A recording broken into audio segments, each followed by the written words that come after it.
welcome back, to this episode of this series entitled Disappointments from Setbacks to Comeback. I'm excited. If you don't know, my name is Jamon Johnson, and I am your host for yet another episode where we're going to dive into real struggles of life and how faith helps us navigate them. Today is no different. We're going to be talking about a topic that quite frankly, I think takes root in many of our hearts, and that's the bitterness. And bitterness doesn't always show up loudly for many of us. It can start as a small offense or a disappointment or a betrayal. And before we know it, it's poisoning our perspective, our relationships, and to be honest, even our faith.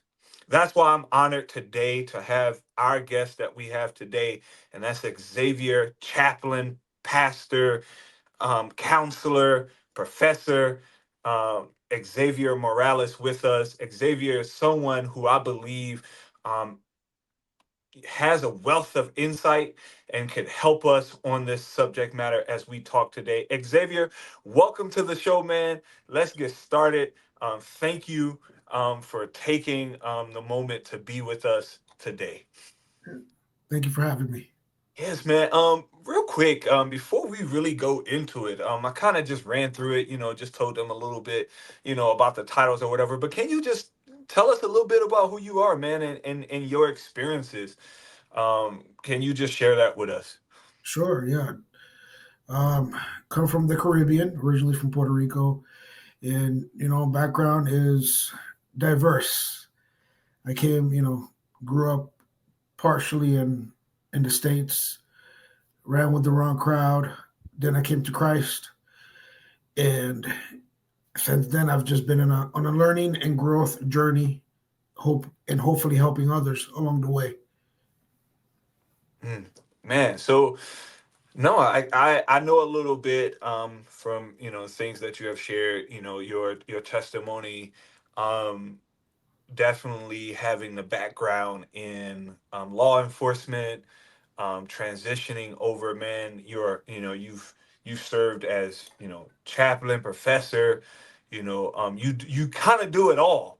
Um, and so tonight, before we kind of get in, can you just like tell me like what is that motivation, man? Like that took you from what you just said of like that dude who ran with the wrong crowd, got in a little trouble, to that transition of like law enforcement to now, you know, preaching the gospel and counseling people and teaching, people about the gospel. Where did that come from? What started that? What was the driving force behind it?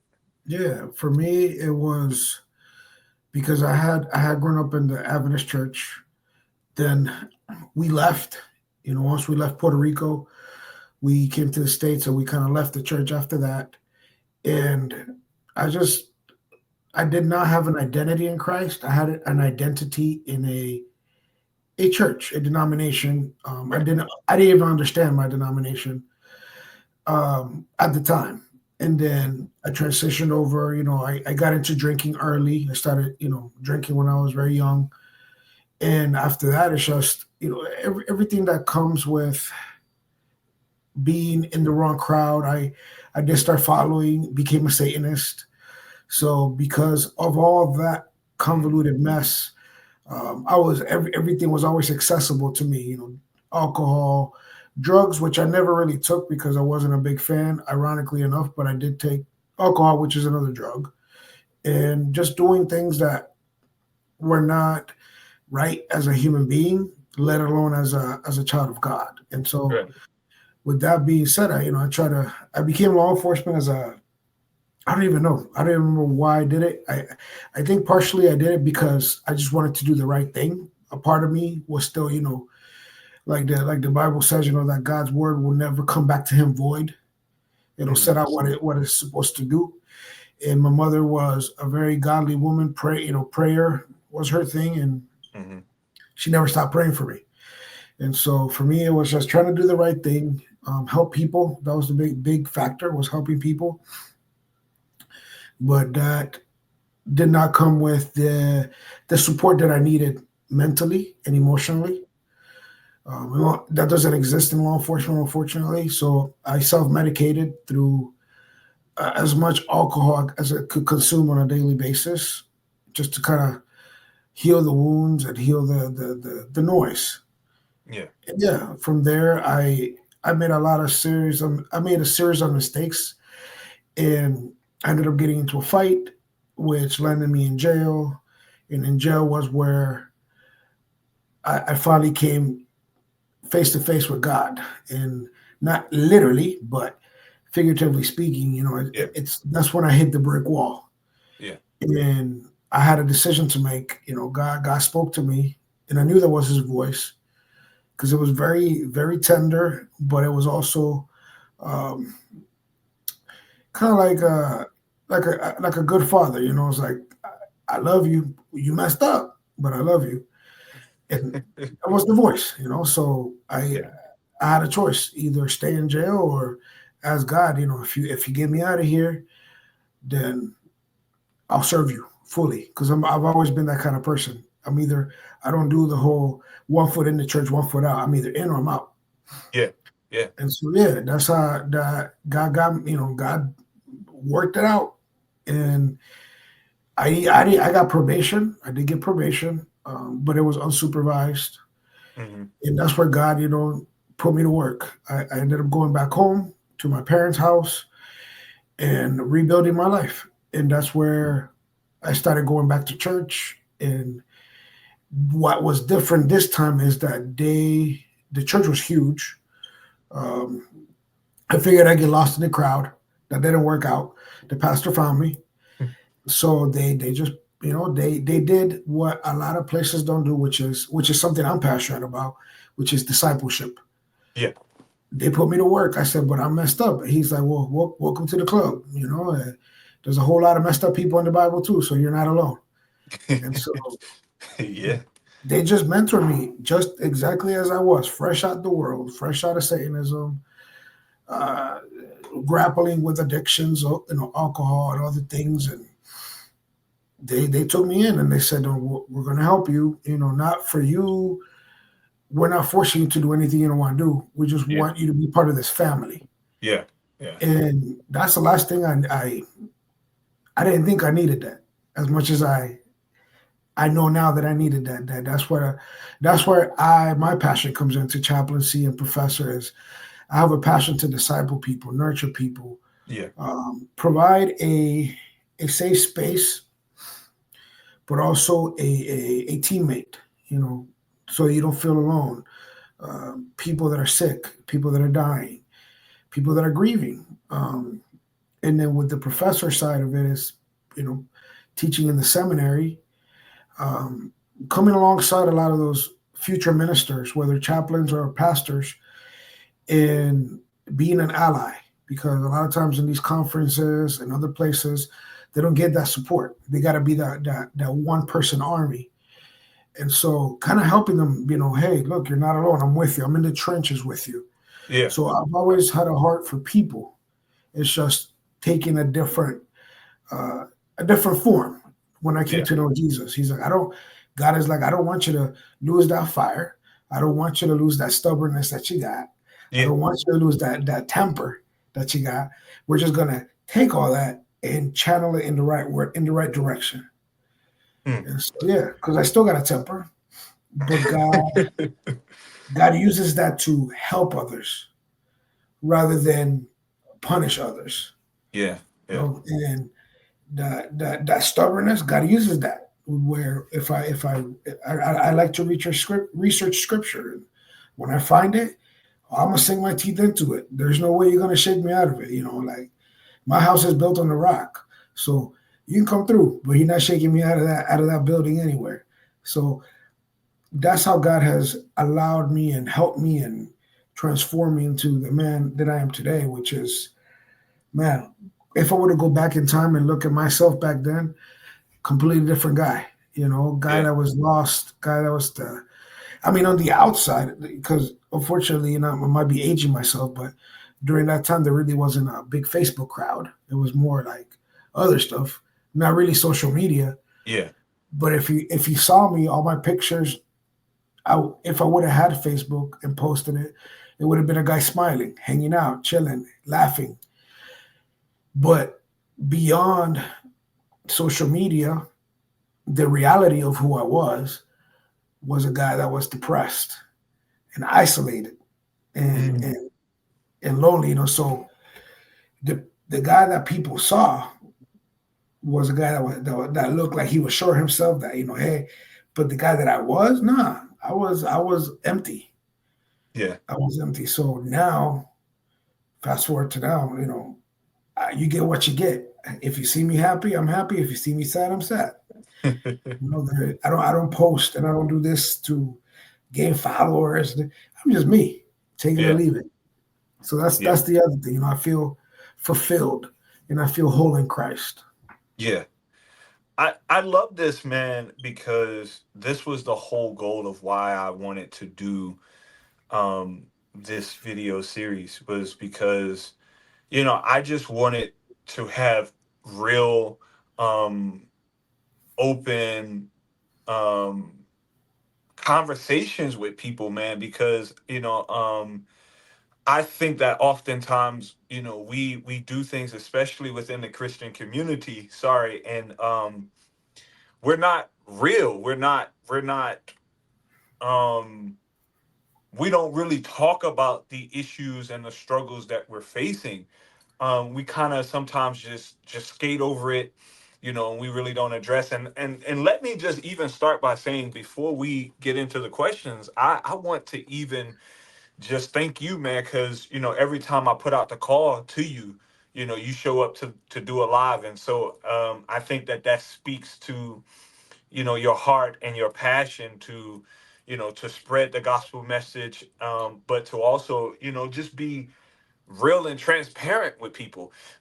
You talked about this, however, you talked about this transition phase for you, and I know today the subject matter is really about breaking free from the bitterness. I had a question. It Mhm. Was there ever a moment in your life where you felt like, if you look back now, that bitterness had taken a hold of your heart? Yeah, the whole reason why I became a Satanist was because of my bitterness. Yeah. It was because I let that bitterness take hold. And bitterness. That's the interesting about the English language. It's you can have one word mean 20 different things, Yeah. but at the core of it, it has the same root. And so, for example, bitterness, it has the same. The root of it is hatred, anger. Yeah. It's a cancer. And yeah, I mean, I let bitterness take a hold of me at a young age, at the critical age where most kids make a decision to follow Jesus, which is Hmm. at 13. Mm. And I let that bitterness consume me. And at the time, unfortunately, because I'm the only child, and just the dynamics and everything, my dad has started getting into drinking, my mom, and so it was one of those things that I didn't have that support. I didn't Right. have that church community either anymore. Hmm. And my attempts at having that community had failed because the kids at that church kind of picked on me. Hmm. So that's another reason that I left, because I wasn't welcome. And so lo and behold, I'm already angry. I'm bitter because, Yeah. man, like, this is not my church in Puerto Rico, which obviously it wasn't gonna be. But I'm like, man, like, these people just don't. They're just horrible. Yeah. You know, I don't want to be part of this, and because of the way they treated me, I was like, I don't want to be part of this. And then, I've always been that short guy, and so the girls always looked at me as a friend, and I'm like, man, Yeah. I don't want to be your friend. No. So allowing that bitterness to continue and fester created a poison that I did not know I had. Mm. It created a cancer that I did not know I had. Right. It became something so real, so consuming, that's when it's like a drop in the bucket. I started doing things differently. I started Mhm. asking my mom especially, more about my family's history with spiritualism. And she Mhm. told me some of it about it before the whole family came to Christ or to the church, however you want to phrase it, because that's a whole different topic. Coming to Christ and coming to the church are two different things. But that's a different topic. Yeah, you that know, yeah, because it's two distinct different things that I think yeah, we confuse. yeah. I can go to the gas station and never get gas, and I know I need gas, but I still didn't get gas. So, just saying. Yeah. That bitterness took such a tight grip on me that I started leaning more into the spiritualism, or being spiritual rather than religious, as they say now. Yeah. Um, but that spirituality has to be grounded in something. Yeah. You can't plant a flower in the dirt on a piece of concrete, hoping that it turns into something bigger. Yeah. You have to have the proper soil. You have to have the Yeah. proper everything. And so for me, it got tangled. All that bitterness got entangled in me, and it produced more anger. And so, yeah, I ended up giving my life to Satan because of that. Because he promised me revenge, Mm. Mm. and that Mm. felt good because Yeah. you know, the main thing that I was feeling was powerless. I was Mhm. powerless to stop the bullying. I was powerless to be taller. I was powerless to be whatever society wanted me to be. Mhm. But the devil, Satan, Lucifer, same guy, offered me power. Mm. I'll give you power. I'll give you this that you seek. I'll give you the power over your bullies. I'll give you the power over girls. I'll give you the money and everything. But it wasn't mine. It didn't belong to me. Yeah. The only and he just said, "No, I'll give you this power, but but in turn, I need you to sign your name in blood to serve me fully and wholly." Yeah. And I said, "Okay," Yeah. just like that. Okay, I was ready. So that was the the what is it called, the little letters at the bottom. The Oh disclaimer yeah, that you yeah. don't The read. disclaimer. Yeah. You don't read that. Yeah, it just need you to give. And then you can't leave, because if you leave, we'll kill you. Yeah. Yeah. So yeah, that's what happened. Bitterness, when it took me, it wasn't immediate. It was a trickle down effect. It was a drop in the bucket until the bucket got so full of bitterness that my heart just drowned in it. Yeah. Okay. So I first of all, man, I think listening to you, I think that just the celebration, man, of coming from Satanism and all of that and coming to Christ, I can only imagine how difficult that was. But the fact that you did it and that right now you're fully committed and on fire for Christ says a lot. There's this quote. I don't know who wrote the quote, but it says bitterness and resentment only hurts one person, and it's the person. It's not the person you're resenting. It's yourself, Mhm. right? And so you talk about these things because which was my next question. I was going to ask you the root cause. So you kind of segue into that, and I'm going to segue into something else. But you talked about the root cause with, the things that have been said to you, the things about yourself that you wanted to change, those different things that played a different part in the bitterness and played a part in even who you are today. Creating who you are today. Um, but I believe that there's a cost, when people hold on to bitterness. So to those that are watching today, watching this episode, and they're hearing you talk, they're hearing you talk about your experiences of coming out of things and coming to Christ.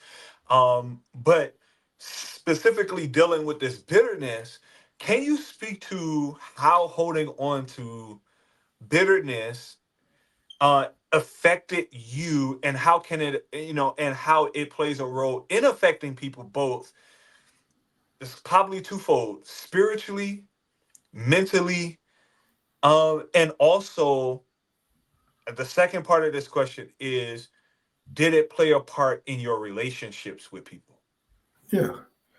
So the answer to that is yes. That's the first thing is yes, all of the above. Yeah. Because what I've come to understand, based on different traditions, different religions that I've studied over the years, the only, and I don't like using the word religion, but we're going to use it anyways. In this case, the only religion or Mhm. practice of Yeah. faith that is fulfilling, that comes uh, a complete fulfillment is that of following Jesus Christ. Mm. Because I've checked Buddhism, I've checked Islam, I've checked um, what was it, Hinduism, Hmm. and so all those other religions are always grasping at things to bring some kind of stability or homeostasis or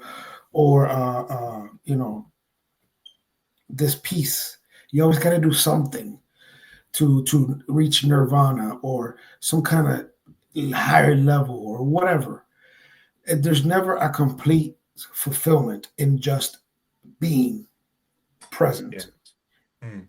And the only place I have found that where it's a complete fulfillment of being present, of feeling brokenly whole. Okay, feeling brokenly whole, or feeling broken yet functional, Mm. has been only in Christ. That not because I'm not supposed to get better or be better, but because Christ doesn't put that expectation of having to do this and this and this and this and this to be better, Right. of, Right. of having to check this thing or do this meditation, da da da da da. Right. And so for me, that's been the trick, because with the bitterness, as you mentioned, it plays into it can be deadly. It can literally be deadly because you make choices based on emotions. We are not. It's hard to be emotionally regulated. That's not something that is taught. That is not something that is taught in school. That is not. That is usually not something that's even taught at home or at church. It's literally Hmm. not something that is taught anywhere, Yeah. because we are a bunch of emotionally dysregulated individuals. Mm. We go based on impulse, and I have ADHD. Fantastic. Other people have other things, but at the core, we are emotional beings, and so we a lot of times do things based solely on emotion. Why do I say that? Because that affects you spiritually, it affects you physically and mentally. Hmm. You know, I make this choice. I'm going to do this. Let me just paint a picture. I'm going to follow Satan. Boom. I just affected myself spiritually. Mm. Okay. But in order to follow him and relinquish control, there was this emptiness inside that was constantly there. Yeah. And so what was accessible to me? Alcohol. Boom. I just affected myself mentally and physically with alcohol, because alcohol lowers your inhibitions.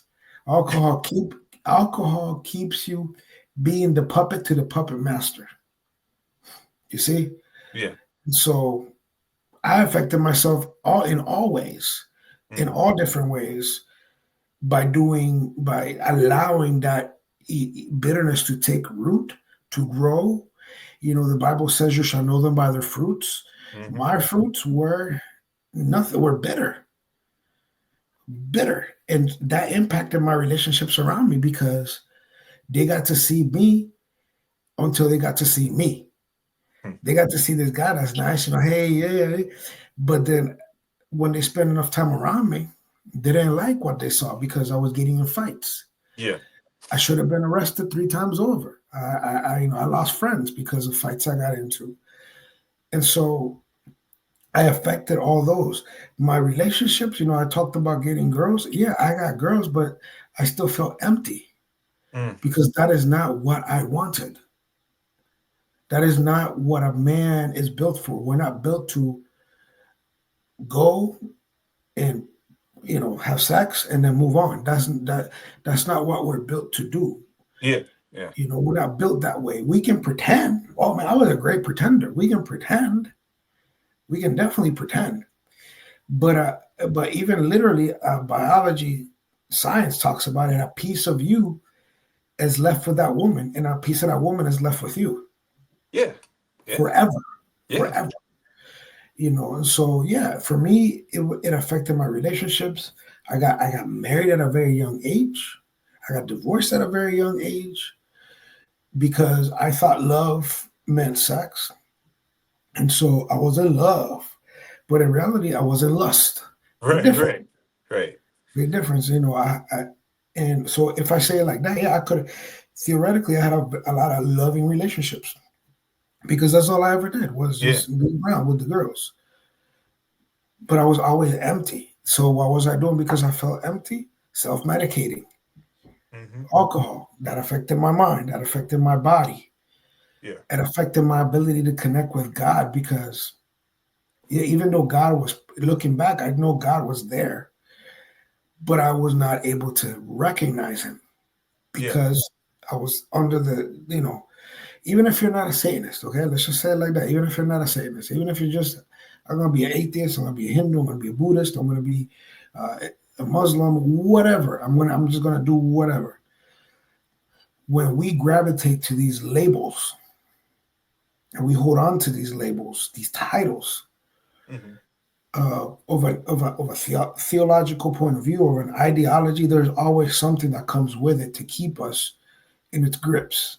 yeah, yeah, To keep us blind to the gospel of Jesus Christ. hmm, That's why people say, are you a Christian? I'm a follower of Christ because there's a difference nowadays. Christians nowadays are oppressive. I'm a follower of Christ. Big difference. Christians nowadays, hmm, it's a whole different ballgame. And the thing is, this already happened before. It already happened, centuries ago. But yeah, again, it's a different topic. And yeah, because of that, because of the convoluted mess that comes with not with gaining an identity by anything but Jesus Christ, you're always pulling at something to keep that identity alive within your mind, which will affect your body, will affect you because stress is the number one killer. yeah, So it'll affect you whether you want to or not, it'll affect you. Some people come out alive, some people don't. yeah, I'm one of those that came out alive out of Satanism by God's grace and mercy. But not everybody does. And so, yeah, what you see is this huge mess that where even if it's not Satanism, okay, the devil has been around since the beginning of mankind. hmm, He knows our weaknesses. He knows how to manipulate. He knows how to get you. So okay, I'm going to become a Buddhist. Fantastic.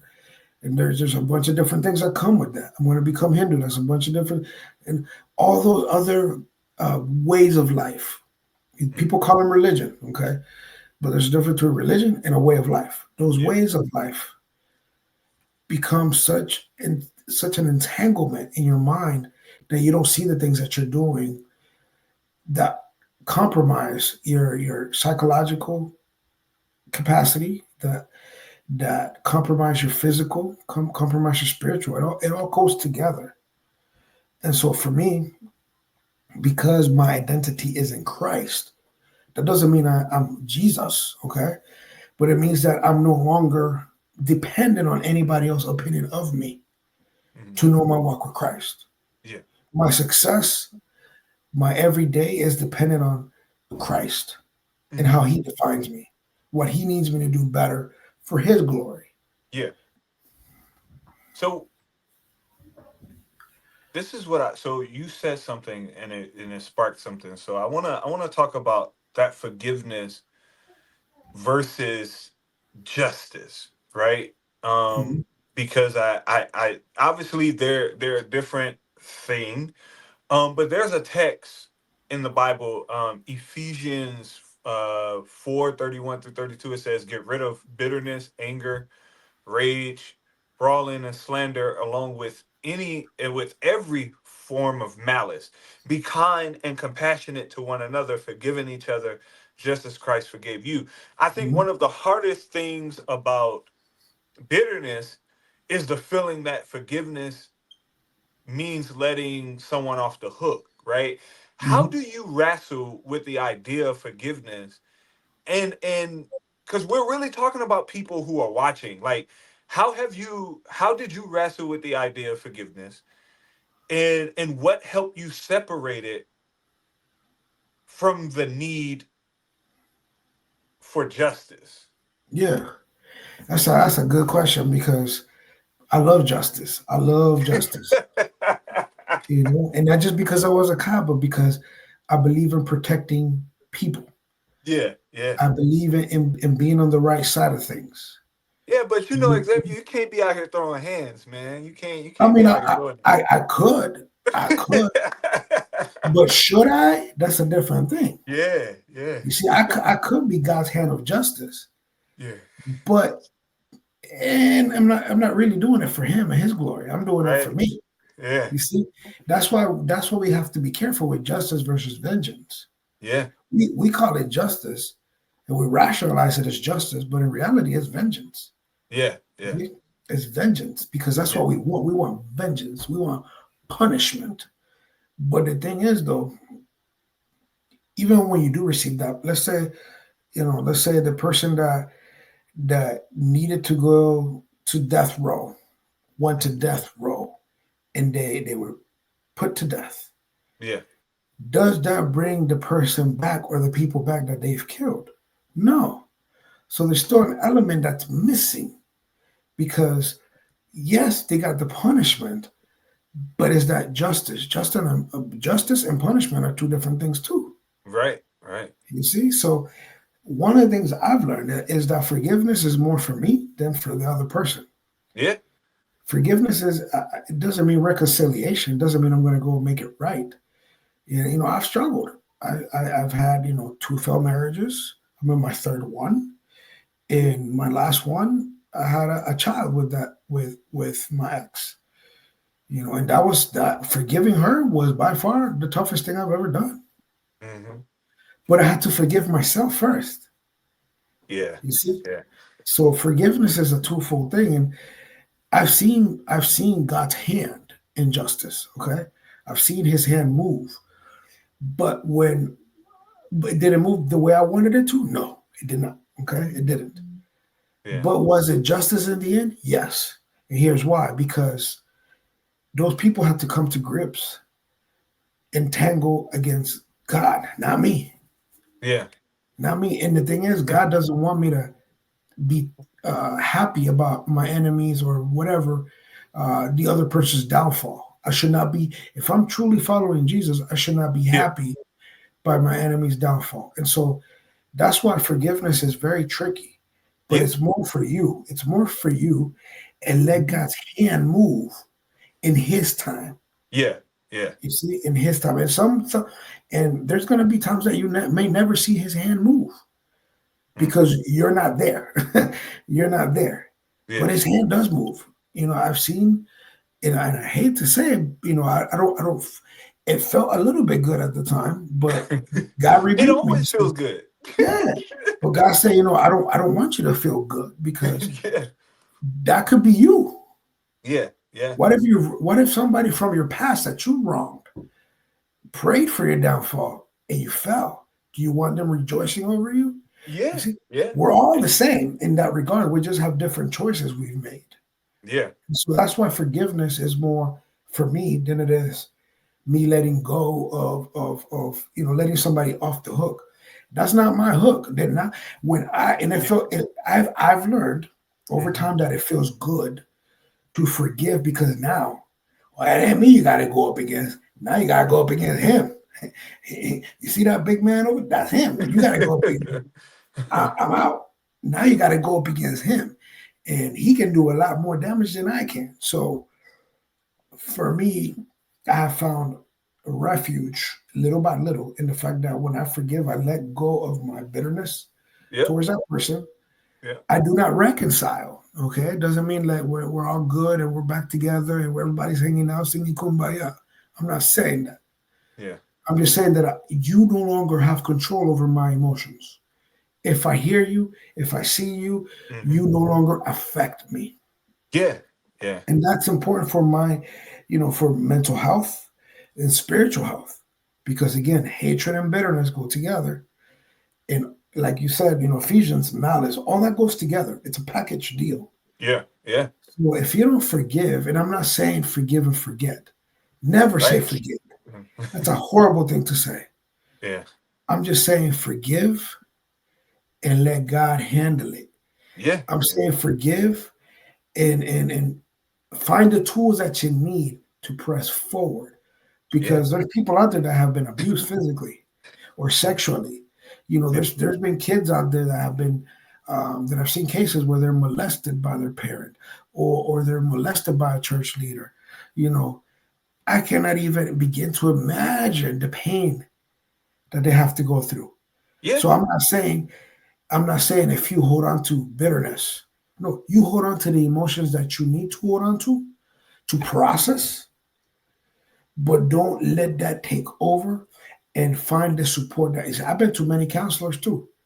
That didn't happen overnight. I had to go to counseling, to mental health therapists. Hmm. And each one that I've been to had a different way and different tools that they provided to me. That over time, those tools, that arsenal, that whole Hmm. toolkit has helped to enhance what God has already given to me, Yeah. which is we're gonna forgive, and I've forgiven in stages. It's not overnight. It did not happen overnight. You're talking about 2007 when I came to Christ, and it's nearly 20, almost 20 years now, so Hmm. to speak, depending on when anybody watches this. But it's been decades. Hmm. It's been a long time since I've worked with God in healing myself. And Hmm. so that's the key here. It's do you want to continue to punish them because you're really punishing yourself? Or do you come to a place of healing, which which ironically enough ends up being punishment for those Hmm. people that did you wrong, because now they see they have no control over your emotions. What's up, everybody? It's Jamon. While you're waiting, can you do me a favor? Hey, hit that like button, hit the share button, share it with everyone you know, but most importantly, can you share it with someone that you think might be suffering in silence with disappointment? I know firsthand that disappointment affects all of us at some point of our lives. And so I promise you that this series is one for you and you don't want to miss it. The conversations that we have are going to be ones that you're going to want to tune in for. And so please like, share, subscribe, but stay tuned because there's so much more in store. Now let's get back to it. Say it's something that Xzavier said over and over again, and I think that somebody needs to really hear this because you're causing more damage to yourself the longer you keep holding on to the bitterness, right? And I just want to speak to that person and whoever's watching, that man, woman, boy, girl, whatever. Xavier said something that was so powerful. You don't have to forget, but you do have to keep moving forward. You cannot allow yourself to be stuck in that bitterness. You can't allow yourself um to be a prisoner, of that bitterness, whether it's through disappointment, whether it's through something that somebody did to hurt you. I remember a time. So Xavier, I've been married before. I'm divorced, and I remember a time where during that process of the separation and divorce, I think that there was some bitterness and definitely anger that set in. And I remember like my boy Sean, Sean Pascal, man. I love that boy to death, man. We were talking one night and I'm fuming. I'm hot. I'm telling him like all the stuff that she did, I'm hot. I'm fuming. and he's listening to me. And he said, "Bro, what you doing?" I was like, "Bro, I'm just I'm about to hurt somebody, bro." And he said, "Bro, whatever you got," he's on the phone. He was like, whatever you think that you're about to do, whatever's in your hands, put it down, cause you ain't about to do nothing." He was like, and he began to speak some sense into me, because all I saw was like, and not even to do something to her, but to somebody else, if you catch my drift. Mhm. Um, and I just saw red, I saw that. And Sean was like, "Nah, bro, like, that ain't the way." Because he was like, even in this moment, bro, no matter how upset you are, you still got to remember that you got to reflect Christ at the end of the day. And that there's your salvation, your soul, all of that is hanging in the balance. And I remember Sean, I don't even think he remembers this. And it was late at night, and I remember Sean saying to me, like, if you were to do something, it's not going to hurt the person who you think you're going to hurt. He said at the end of the day, it's going to hurt you more, because one, you're going to have to pay the cost. You're going Mhm. to have to pay the price. He said, now let's think for a second. Even if you got away with whatever you think you're going to do, you got to live with that. And at the end of the day, you got to answer to God. So Sean talked me off of that ledge, and I just say that, to be honest, to talk somebody off the ledge right now, because you're hurt, you're frustrated, you're angry at things that people have done to you, and you've been walking around doing petty stuff. You've been trying to hurt people. You've been trying to pay them back for the things. It's really time to move forward. You know, I love the fact that God says vengeance is His. Mhm. Because I feel like everybody who has done something against me, everybody that has hurt me, you're not even prepared for what God is gonna do. Like, that vengeance is far more different than any vengeance that I can ever that can come from my hand. And so I think that that's a safe transition into what I'm about to ask you next, right? Because the process of healing, right? So letting go of bitterness isn't an overnight decision. It isn't something Mhm. that you just wake up and be like, I'm free of bitterness. Oh, I'm gonna let it go. Oh, I'm not angry no more. What is some practical things for those that are watching right now, practical and spiritual steps that you took that truly helped you break free? Number one, and I'm gonna say it like this: find a licensed counselor. You can't do this alone.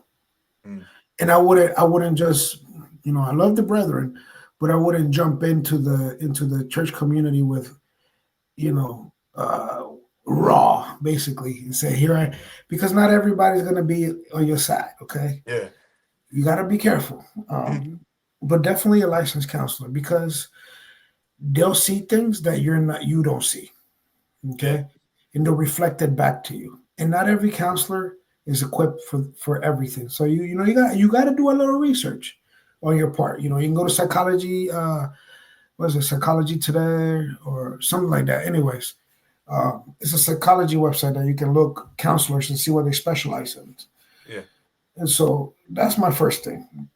You need a counselor. That's one of the reasons Jesus was called the great counselor. Okay. And Jesus, contrary to what people believe, Jesus still works. Okay, he still puts counselors, doctors, social workers, and other people. The garbage man, and whomever God chooses to use, he puts them there Yeah. to help. Yeah.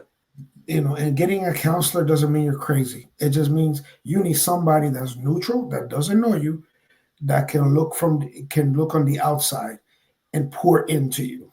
Yeah. Okay. Yeah. So that's the most valuable thing. The second thing is you need a small cluster of community. Find those allies, those friends. One of my good friends, who's still a friend of mine today, he's from my previous life.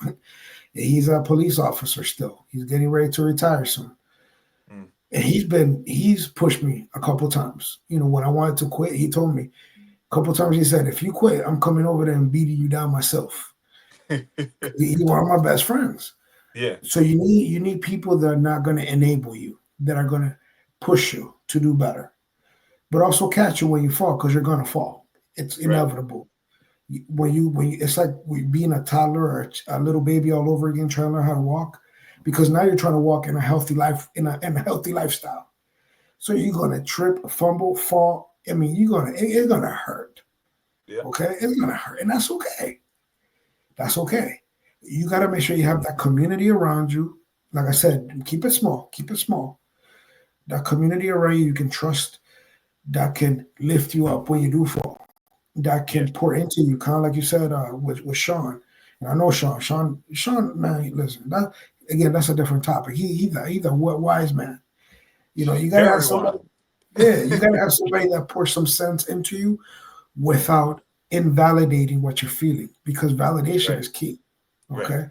I've been hot. I've been angry. I'm talking about I'm ready to punch through a wall, which I've done before. And when you're trained, okay, and I'm not going to go into detail, but when you're trained to take a life, okay, with your bare hands, you're trained to on a different level, okay. I'm not, again, no detail, but when you're trained not to feel pain, Mm. you might end up leaning on that understanding as I'm gonna go do it. I'm gonna go hurt that person. Yeah. But like you said, it's only gonna hurt you. It's Yeah. only gonna hurt you. And the Bible says, do not lean on your own understanding. In Yeah. the book of Proverbs, do not lean. Okay? Because your own understanding will take you to a ledge that you jump off that you're never gonna come back up again. Yeah. So remember that. I've learned that when I feel my brain, again, ADHD, when I feel my brain going a million miles an hour, the only constant is Jesus. So I just say a quick prayer, whether it's eyes closed or just saying, and I've had people like that. I had somebody like that in my face one time when I was, it was years ago, and I was like, I was ready to just, bah! But I just said, God, in my head, I was like, God, just take control, take control. I'm going to knock this person out, take control. Yeah. So it's okay to have these feelings. Don't beat yourself up, okay? Don't be. I used to be that guy that I will tell you, I'm gonna knock you out. Oh well, what do you mean? I mean, if we're gonna fight, we're gonna fight. If you Yeah. put me in Yeah. the hospital, that's cool. I'll make sure you're in the bed next to mine because you know I don't go down like that. So we're doing this together. Yeah. Yeah. And Yeah. so that, but I've learned why it's important to turn the other cheek. And it's not because somebody going to give you this cheek and that cheek, blah blah blah. There's a whole different. If you study that passage in light of the customs of the day, Yeah. what it means to turn the cheek. Yeah. Um, when Jesus presented that to the Jews, it was it's a way of, and again, look at the culture back in the time and understand that, but it was a way to um, completely disarm the oppressor.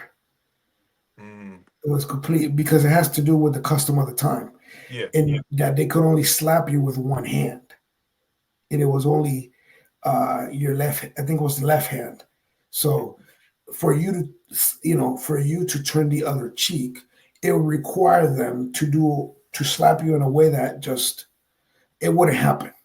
Yeah. So again, it was a way to disarm. And so for me, I've learned to verbally disarm. I've learned to let go and let God. Yeah. Has it been hard? Absolutely. There's been times that I'm like, you know what? I can do this all by myself. Yeah. But what keeps me going is the Old Testament because God has not changed. God has the same character from the Old Testament and the New Testament. And I like the God of the Old Testament.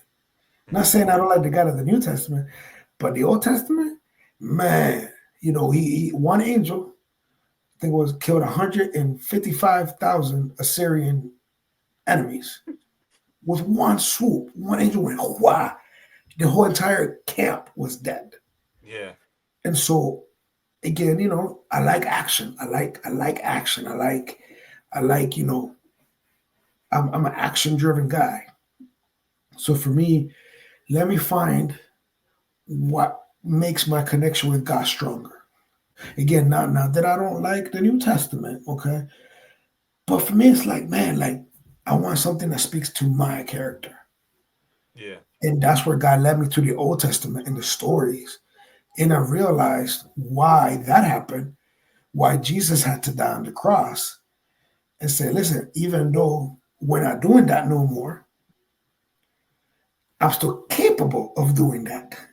Yeah. We're not doing that, but I'm still capable.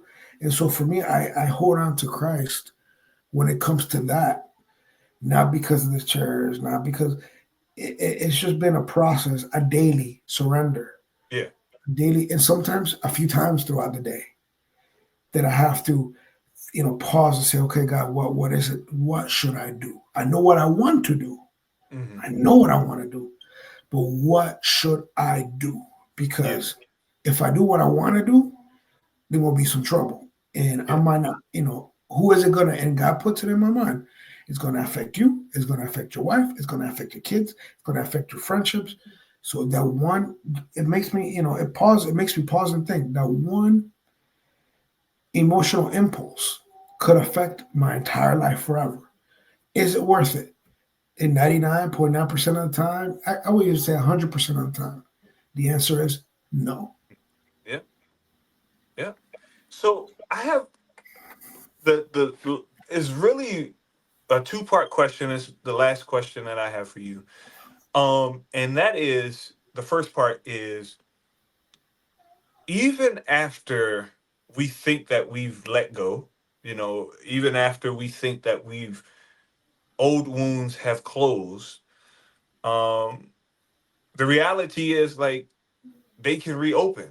So, Mhm. number one, how do you handle moments when bitterness tries to come back or creep in? And then part two of that is, what has breaking free from bitterness taught you about yourself and about God? So there's every day when I'm driving, when I'm driving, these people driving slow in front of me. That bitterness want to creep in right there. I'm like, get out my way. Like, what are you doing? Like, hit the gas. The gas is right there. Do you hit the gas pedal? Are you against the gas pedal? Press it. You know. And I laugh about it, but in reality, if I let that fester, that turns into what, road rage. And again, that's a form of bitterness. And look what happens in the videos that you've seen: people road rage, shooting each other. Like, we're capable. We're all capable of that, of getting to that point. If we allow the rage, the bitterness to even something as simple as driving, if we allow that to overtake, we can end up shooting somebody. And for Yeah, what? For what? yeah, So for me, it's just a daily process of, when I do feel it creeping in, if I'm driving, I say it out loud and then I pause. I say, okay, let me let that go. I said, I can't hang on to that guy. Hopefully hopefully there's nothing wrong with that person. Hopefully they're okay. So I just switch the way I'm thinking. Sometimes I say it out loud. Sometimes it's in my head, but sometimes I say, you know what? Let me think of it differently. Because if you can think about it negative in bitterness, then you can almost always flip it into a different way, into looking at it from a positive angle. Not saying everything, okay, but just saying some things. I try to flip it and say, what's the positive? And that's one of the ways I do every day. When I feel bitterness coming in, I pause. Another big one that I do every day when I do feel bitterness is thinking about how many ways God has blessed me today. mm, Because sometimes it's easier to focus on the curses than the blessings. But the majority of the time, the curses are usually brought either by our own making or because we live in a fallen world and the devil is doing his thing. yeah, So, but what about the blessings? For example, like there's been a couple times that I've been injured and I'm in pain. I'm like, man, like, God, this hurts or whatnot. And I'm like, okay, wait a minute. I'm alive. I can feel the pain. I can groan and bemoan and call out to God because I'm in pain. So I'm still alive. That's a blessing. I'm alive. I'm alive to feel the pain. There's people Mhm. that don't get that. There's people that don't wake up. So for me, it's that aspect. Other areas for a big one for me is my oldest daughter from my previous marriage. There's times that I'm just like, that bitterness. Ooh, it coming in real quick, Yeah. coming in like a fighter jet. Mm. I Yeah. have to pause and say, God, you promised that you're going to take better care of her than I can. You promised that you're going to protect her better than I ever could because I'm not omnipresent. I am not omnipotent. I cannot be in two places at once. So God, just help me to understand what it is that's happening. And Lord, she's old enough now to make her own decisions, Hmm. regardless of her mother or I. She's able to make her own choices. So God, Yeah. may she make the correct choice. Yeah. I have to humble myself a lot on a daily basis Mhm. because the ego creeps in. When the Yeah. ego creeps in, when pride comes in, bitterness comes in, and bitterness is fuel to the fire of pride.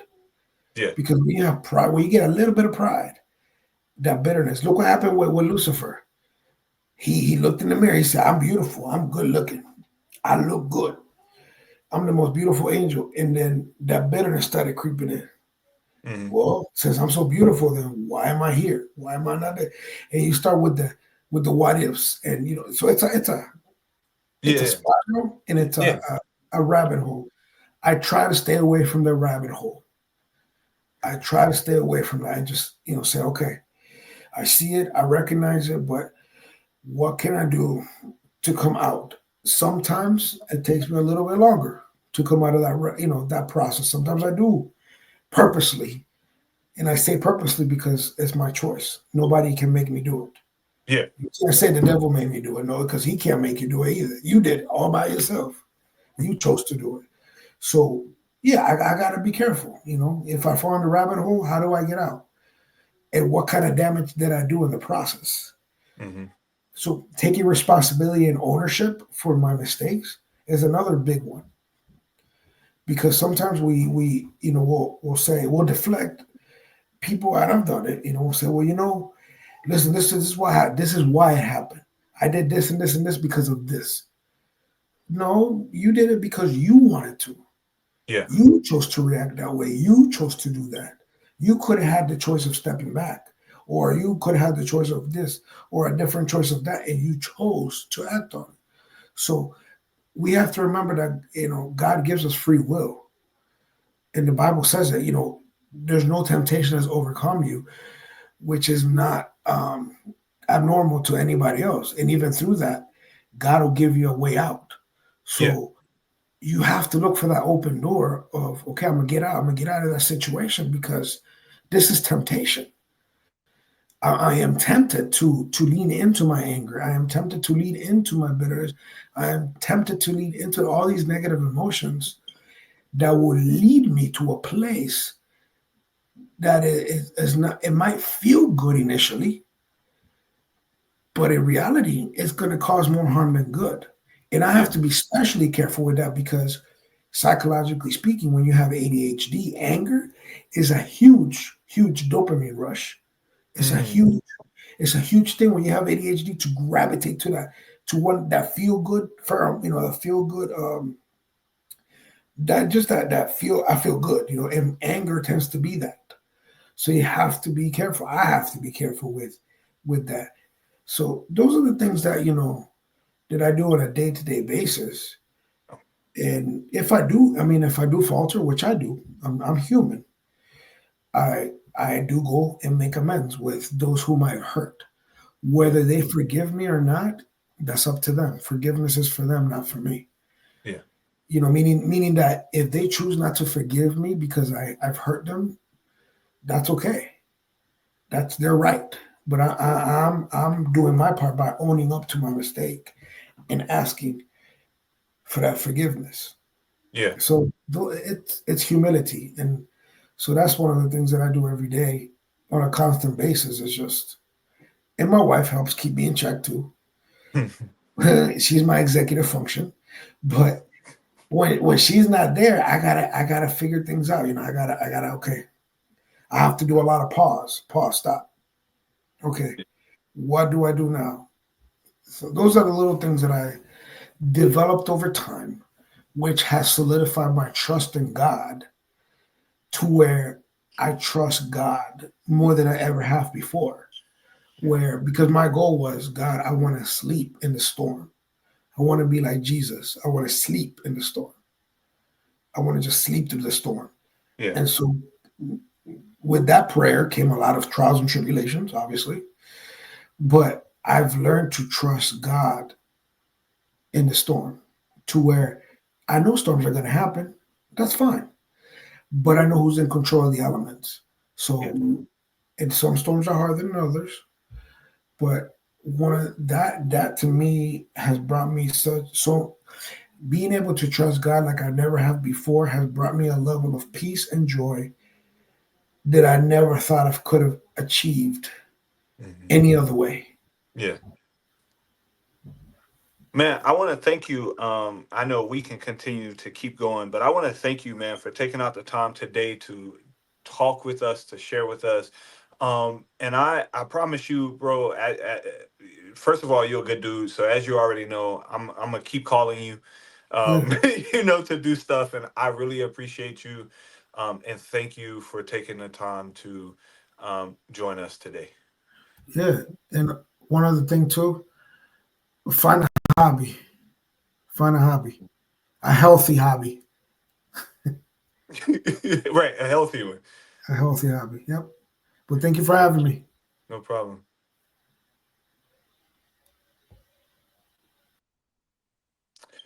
Wow, Xavier, this conversation has been powerful. You've given us so much to reflect on about how bitterness can take root in ways that we don't even realize, but more importantly, how we can break free from it. If there's one thing I hope everyone walks away with today, it's this: bitterness will keep you stuck, but forgiveness will set you free. Holding on to past hurts doesn't just affect the person that you're hurting. But it affects you. And as Xavier reminds us, letting go isn't about saying what happened was okay. It's about choosing not to let it control you. So if you're listening and you've been struggling with bitterness, anger, frustration, ask yourself, what is it costing you? And more importantly, what would freedom look like? Xavier, thank you again for sharing your heart and your journey. And to everyone watching and listening, if this conversation spoke to you, don't keep it to yourself. Please like, share, please subscribe to the channel. Tell others about what you heard today as we continue in this series. Until next time, keep healing, keep growing, keep walking in freedom. God's got more for you than the weight you've been carrying. Uh, and if you, by any chance, want to reach out, you heard the conversation today, and you say, "Man, I want to connect with Xzavier." The information can be found at the bottom of this video. Tap in, like, talk to me, talk to Xzavier. Yo, we want you to know, like, you're not by yourself. We're here to listen to you. If you just want somebody to talk to, you're going through a difficult situation. We want you to tap into us, and so we're going to provide my information below. We're going to provide his information below. And also hit the comment section. Let us know what you thought about the video. Let us know your thoughts, your opinions. Tap in with us. Thank you for watching. And until next time, be blessed. I'm out.